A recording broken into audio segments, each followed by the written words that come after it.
बाबा आम कार्यक्रम को स्वागत करुचु आत्म आध्यात्मिक चैनल दैवाचन को स्वागत करुचु। जय जगन्नाथ। आपण केमती अछंती? जय जगन्नाथ। तो प्राय सदा बेले भले रहे आज्ञा। आज्ञा ठीक है। मालिकार कथा को महापुरुष आलोचना करबा। आम सह जोड़ी हेबे सुशांत कुमार नायक युव मालिका कथाकार। जगन्नाथ आम सह जोड़ी हेचंती सुशांत कुमार नायक बा युव मालिका कथाकार। सुशांत बाबू केमती अछंती? भलो। जय जगन्नाथ। जय जय।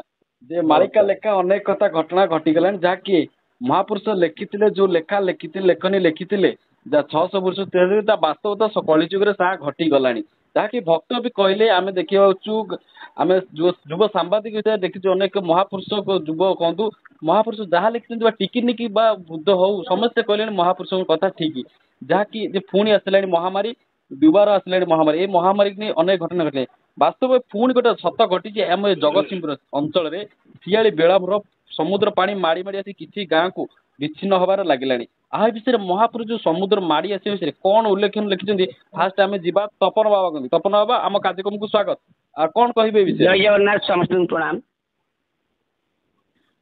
ये जो समुद्र माड़ी आसला कहते तो महापुरुष 600 वर्ष तले आपण भी कहते निज मुखरे सत कथा। महापुरुष लिखिते मोर पदे मने पड़े जे समुद्र जुआर माड़ी आसीबो निकटे रक्षा न करिवे केही प्राणी को संकटे उजंग अंचल मान भसाई नेब यही कथा रामचंद्र जाणीबूटी ध्रुव मन पड़े कथा सब बेले बेले सत्य घटना महापुरुष कहते आश्चर्य कौन अच्छे आज्ञा। जहाँकि सुशांत बाबा को फेरी सुशांत बाबू आम कार्यक्रम को स्वागत। आज्ञा आज्ञा। हाँ जेहेतु आप जो विज्ञान छात्र विषय युव मालिका आम किसी कमेंट सेक्शन आसीला किसी बाबा मान नौच मालिका तो सत आम जानूँ भक्त जड़े कही जड़े एजुकेशन युव आम सब्सक्राइबर अच्छे से कही जहाँकि आम से आम युव मालिका कथाकार को नेलु आपड़ से महापुरुष विषय विज्ञान जुगे कली जुगे जहाँ घटुची आ विषय समुद्र माड़ी आसला पुणी महापुरुष हेले आप कौन कहे आम दर्शक? देखु ये गोटा स्वाभाविक कथा मालिका वार्ड कौटी महापुरुषंकर पोथी महापुरुषंकर लेखार मालिका वार्ड कौटी नाही। आमे समस्ते मालिका गोटे नुआ ना को जोड़ीचे व्यापार वाणिज्य करने जोड़ीचे महापुरुष को जिते रामदास पचारि महापुरुष विभिन्न प्रकार कथा अनाहत संहिता अकलित एमती बहुत संहिता बहु तत्व पिंड ब्रह्मांड तत्व मातृगर्भ कथा बुझे भितर रामदास पचारि जे गुरुदेव एवं द्वादश गोपाल मैंने अच्छा गुरुदेव आ मझिरे मझिरे जेहेतु आपण महापुरुष किए प्रथम जानवा पड़ो महापुरुष जेहेतु विष्णुवंशी जेहेतु ऋषि मंडलर महापुरुष ऋषि मंडल स्वयं अवतारी जेहेतु सी सबु समय आसती जिते धर्मर अवश्य हुए समाज को दिग्दर्शन देवाई से आसती जिते रामदास कहते आपण तो स्वयं विष्णुवंशी तेरे पाताल बासुकी मर्त्य सारणा और स्वर्ग घोषित तीन जन समस्त त्रिकालर कथा जानती किंतु आपण पंचसखा माने किसी किसी जान तेणु आपण तत्व सहित आमको किसी भविष्य कथा कहतु ये महापुरुष मझिरे मझिरे समस्त रचनार आप देखिए मझिरे मझिरे टी भविष्य कथा अच्छी बुझिपारे कौन भविष्य कथा महापुरुष कौन उल्लेख कर देखो जिते आम जीवा भविष्य कथा को तो जीवा किंतु साधारण भाव में देखो जिते विश्व तापन बढ़ुची जिते विश्व जलवायु परिवर्तन होते सूर्यंकर उत्ताप बढ़ुची तपत तेजरे वायु प्रबल बहिब जलेवा अनले पृथ्वी नष्ट भ्रष्ट हेब तपत तेजरे वायु प्रबल बढ़ विश्व ताप बढ़ अधीन वर्षा हम और अत्यधिक निआर वर्षा हम यहीपरी भाव में महापुरुष लिखिं कुजंग अंचल जले बुड़ी जीव नृप सिंहासन जीव पारादीप ठारे ଆମ୍ଭର ସମାଧି ସେଦିନ ପୂଜା ପାଇବ। ପ୍ରଳୟର ସମୟ ନୁହେଁ, ସମ୍ପୂର୍ଣ୍ଣ ଭାବରେ ପ୍ରଳୟ ହବନି, କିଛି କିଛି ଖଣ୍ଡ ପ୍ରଳୟ ହବ। କାହିଁକି ହବ ଦେଖିବେ, ମଣିଷ ଆଉ ମଣିଷ ଅବସ୍ଥାରେ ନାହାନ୍ତି ବର୍ତ୍ତମାନ। ଦେଖିବେ ଯୋଉ ଭଳି ଭାବରେ ଗଣ ଦୁଷ୍କର୍ମ ବଳାତ୍କାର ବଢୁଛି, ଯେତେବେଳେ ନାରୀ ଉପରେ ଅତ୍ୟାଚାର ହୁଏ, ଯେତେବେଳେ ମାନବ ଭିତରେ ଦାନବୀୟ ସ୍ୱଭାବ ବଢେ, ସେତେବେଳେ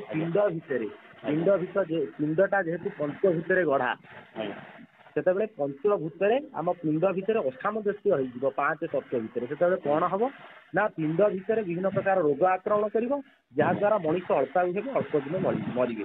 କିନ୍ତୁ ସେଇ ଅନୁରୂପ ଭାବରେ ଯେତେବେଳେ ପଞ୍ଚଭୂତ, ଯେତେବେଳେ ବୃକ୍ଷ ମାନେ ଜଙ୍ଗଲ କ୍ଷୟ ହବ, ଆମେ ଗଛ ଲଗେଇବାନି, ଗଛ ହାଣି ଚାଲିବା ଏବଂ ଗୋ ହତ୍ୟା ହବ, ବାସ୍ତବ ତ ସତ ହେଇଯାଉଛି ସୁଶାନ୍ତ ବାବୁ, ତା ବାସ୍ତବ ତ ସତ ହଉଛି। ଗୋ ହତ୍ୟା କୁଡ଼ ଦେଖିଥିବା, କଟକରେ ହେଇଥିଲା କୁଡ଼ ସବ, ପୁଣି ଯାଜପୁରରେ ବାସ୍ତବ ସତ ହଉଛି। ପୁଣି କହୁଥିଲେ ଯେ ଆପଣ ଯୋଉ କହୁଥିଲେ ପୂର୍ବରୁ ଟିକେ ଫେରିଯିବା, ଯୋଉ ଅଦିନେ ବି ଖରା ସମୟରେ ଅଦିନରେ ଯୋଉ ବର୍ଷା ହେଇଛି ବି ଏମିତି ଲେଖିଛନ୍ତି ମହାପୁରୁଷ ଗୋଟିଏ କଥା ଲେଖିଛନ୍ତି, ଆପଣ ଲେଖିଛନ୍ତି ପଦ୍ମବନରେ ମୋ ଲୀଳା ଚହଟିବ, ଦେବ ଧ୍ୱଜା ପଡିଥିବ, ମକର ମାସରେ କାକର ଜଳରେ ନଦୀମାନ ବଢିଯିବ, ନଦୀମାନ ବଢିଯିବ। ମକର ମାସରେ କାକର ଜଳେ, ମକର ମାସରେ ସାଧାରଣତଃ କଣ ହୁଏ? ଶୀତ ଥାଏ, ଶୀତ ଦିନେ ବର୍ଷା ହବ, ବୁଝିପାରିଲେ?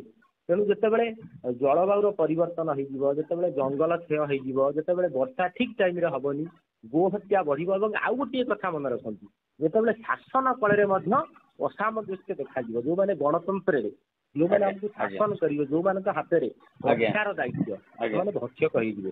ସେତେବେଳେ କଣ ହବ ନା ଅନନ୍ତ କୋପ କରିବେ। ଅନନ୍ତ ସେତେବେଳେ ସ୍ୱୟଂ ବଳଦେବ ସେତେବେଳେ ରୁଦ୍ର ରୂପ ଧରିକି ପ୍ରଳୟର ସୂଚନା କରିବେ। ଖଣ୍ଡ ପ୍ରଳୟ ହୁଏତ ବନ୍ୟା ହେଇପାରେ, ବାତ୍ୟା ହେଇପାରେ, ସୁନାମି ମଧ୍ୟ ହେଇପାରେ ଏବଂ ଭୂମିକମ୍ପ ମଧ୍ୟ ହେଇପାରେ। କେତେବେଳେ ଭୂମିକମ୍ପ ହବ ନା, ଭୂମିକମ୍ପ ହେଲେ ସ୍ୱାଭାବିକ ଭାବରେ ଯେତେବେଳେ ସମୁଦ୍ର ଭିତରେ ଭୂମିକମ୍ପ ହବ, ସେତେବେଳେ ସୁନାମି ହବ, ଏ ସ୍ୱାଭାବିକ କଥା। ତେଣୁ ସେଇଭଳିଆ ସମୟ ଭିତରେ ଅଛି। ଗୋଟିଏ କଥା କହିବାକୁ ଚାହେଁ ଯେ 27 ମସିହା ପର୍ଯ୍ୟନ୍ତ ଭଲ ନାହିଁ, 27 ମସିହା ଭିତରେ ଯାହା ବି ନିର୍ଣ୍ଣୟ ମଣିଷ ନବ ସେ ଭୁଲ ହବ। ତେଣୁ ଯାହା ନିର୍ଣ୍ଣୟ ନେବେ 27 ପରେ, 27 ଭିତରେ କେବଳ ନାମ ଜପ ଯେ, କିନ୍ତୁ ନାମ ଜପିବାର ତରିକା ଅଛି, ବୁଝିଲେ? ସୁଶାନ୍ତ ବାବୁ ଆମେ ଯିବା ଯୁବ ମାଳିକା କଥା, ସୁଶାନ୍ତ ବାବୁ ଯିବା ଯୁବ ମାଳିକା କଥାରେ ଗୋଟେ କାଲି ଆସିଥିଲା ଆମ କମେଣ୍ଟ ସେକ୍ସନ ଯାଇଥିଲା, ଆଉ ଭଲ ଉପସ୍ଥାପନ କରୁଛ। ଏଇ ଯୋଉ ଆଜିକା ଡେଟ୍ରେ ଏଇ ଯୋଉ ମାଳିକା ଫଳିକା ମିଥ୍ୟା, ଯାହା ଅନେକ ଭକ୍ତ କରୁଛନ୍ତି ମାଳିକା ବାସ୍ତବ ଯାହା କଳିଯୁଗ ଘଟଣା ଘଟିଲେ, ଏଇ ଯୋଉ କଳିଯୁଗର ଯୋଉ ଆଜି ହଉଛନ୍ତି ଯୁବପିଢି ମାନେ ଅନେକ ମାନେ ବାଟକୁ ପଳାଉଛନ୍ତି, ଅନ୍ୟ ଅତ୍ୟାଚାର କରୁଛନ୍ତି।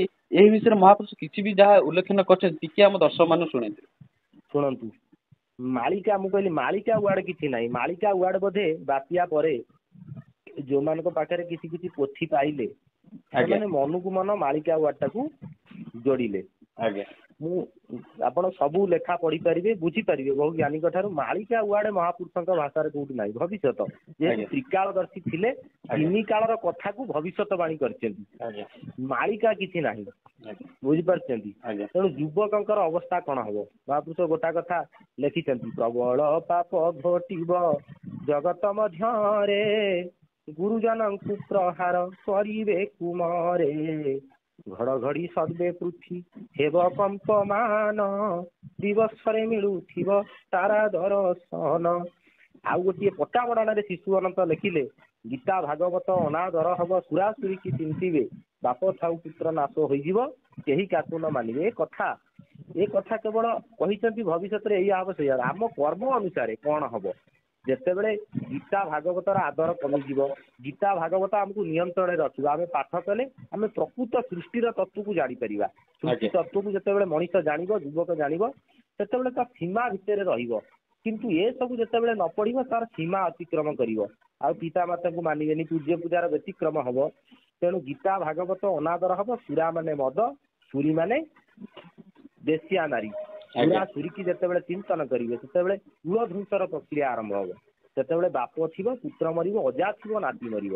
ଇଏ ଯେତେବେଳେ କୁଳଧ୍ୱଂସର ପ୍ରକ୍ରିୟା ଆରମ୍ଭ ହବ ଏବଂ ଅନେକ ମହାମାରୀ ମଧ୍ୟ ଆସିବ। ମହାପୁରୁଷ ଲେଖିଛନ୍ତି ଗୋଟା କଥା, ପର ଘର ବୁଢା ଯେତେ କପଟିଆ ନହର, ଗୋଡାଇ ଖାଇବେ ତାଙ୍କୁ ଦେବୀଙ୍କ ଖପର, ବୈଦ୍ୟ ମାନେ ବଣା ହେବେ ହଜିଯିବ ଜ୍ଞାନ, ନ ଚଳିବ ଆଉ ତାଙ୍କ ନାଡିର ବିଜ୍ଞାନ। ଯେତେବେଳେ ଚଣ୍ଡୀ ଶକ୍ତି ମାନେ ଉଗ୍ର ହୁଅନ୍ତି କୋଉ କର୍ମରେ ନା ଆମର ଯେତେବେଳେ କର୍ମ ଯେତେବେଳେ କ୍ରିୟା ଓଲଟିଯାଏ, ଯେତେବେଳେ ଆମ କର୍ମ ବିପରୀତ ହେଇଯାଏ, ଯେତେବେଳେ ଆମେ ଛୋଟ ଶିଶୁକୁ ମଧ୍ୟ ମଣିଷ କୁଦୃଷ୍ଟିରେ ଦେଖେ, ସେତେବେଳେ ଏଇଭଳିଆ ମହାମାରୀ ରୂପରେ ମଣିଷକୁ ଭକ୍ଷଣ କରିବେ, ରାକ୍ଷସ ଦାନବ ସ୍ୱଭାବକୁ ଭକ୍ଷଣ କରିବେ। ଆଉ ଗୋଟିଏ କଥା ଲେଖିଛନ୍ତି, ଦିବସରେ କାମ କ୍ରୀଡ଼ା କରିବେ ପୁରୁଷ, ପଣ୍ଡିତ ହୋଇଣ ମଧ୍ୟ ନ ଧରିବେ ଦୋଷ। ଇଏ ହଉଛି ବୈଦିକ ପରମ୍ପରା, ଇଏ ହଉଛି ବେଦ ବେଦାନ୍ତର ପରମ୍ପରା।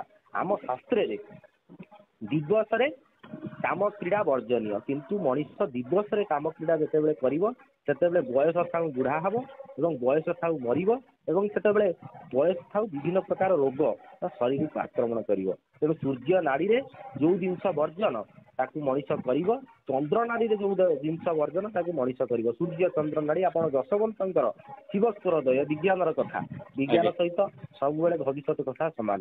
ଶିବ ସ୍ୱରଦୟ ଲେଖିଛନ୍ତି, ଯଶୋବନ୍ତ ମୀମାଂସା ଦେଇଛନ୍ତି, ଶିବ ସ୍ୱରଦୟରେ ଆମର ଶରୀର ଭିତରେ କୋଉ ସ୍ୱର ଚାଲିଛି, ଦିଟା ସ୍ୱର, ଉତ୍ତରାୟଣ ଦକ୍ଷିଣାୟନ ଏମିତି ଯୋଉ ଦିଟା ସୂର୍ଯ୍ୟ ନାଡି ଚନ୍ଦ୍ର ନାଡି, ତେଣୁ ସେ କୋଉ ନାଡିରେ ପବନ ଚାଲିଲେ କଣ କରାହୁଏ ସେ କଥା ମଧ୍ୟ ଶିବ ସ୍ୱରଦୟରେ ଲେଖା ହେଇଛି। ତେଣୁ ଏ କଥାକୁ ଯେତେବେଳେ ମଣିଷ ଭୁଲିଯିବ ଆଉ କିଛି ମାନିବନି, ଆମକୁ ପରିଣାମ ଭୋଗିବା ପାଇଁ ପଡିବ। ହଁ, ଆମ ତପନ ବାବା ଆପଣଙ୍କୁ ସ୍ୱାଗତ କରୁଛୁ। ଶୁଣିପାରୁଥିଲେ ଆମ ଯୁବ ମାଳିକା କଥାକାର କହୁଥିଲେ ସୁଶାନ୍ତ ବାବୁ।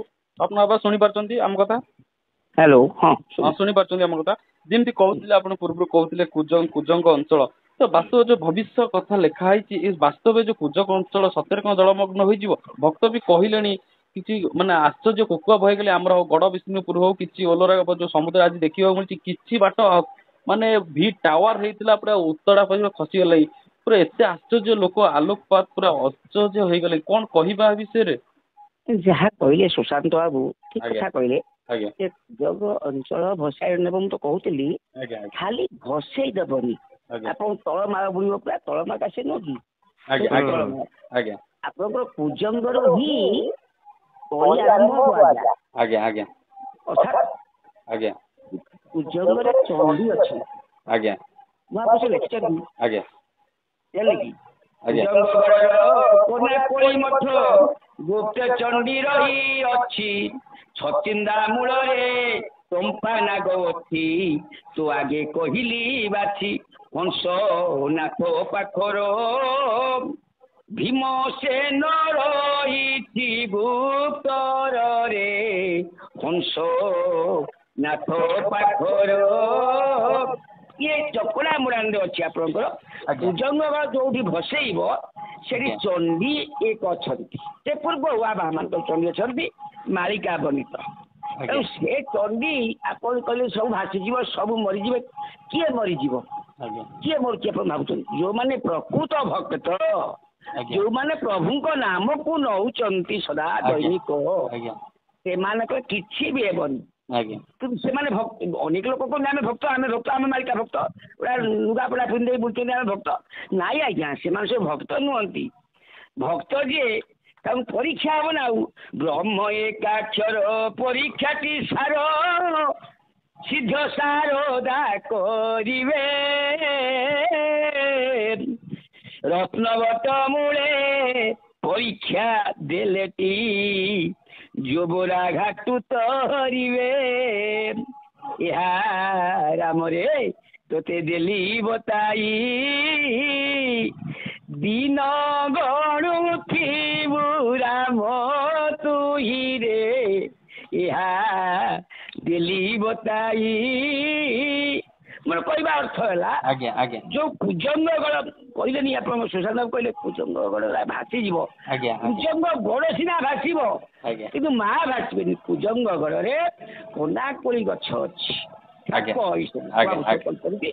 ଚକଡା ମଣ୍ଡଳ ଅଛି ଆପଣଙ୍କର।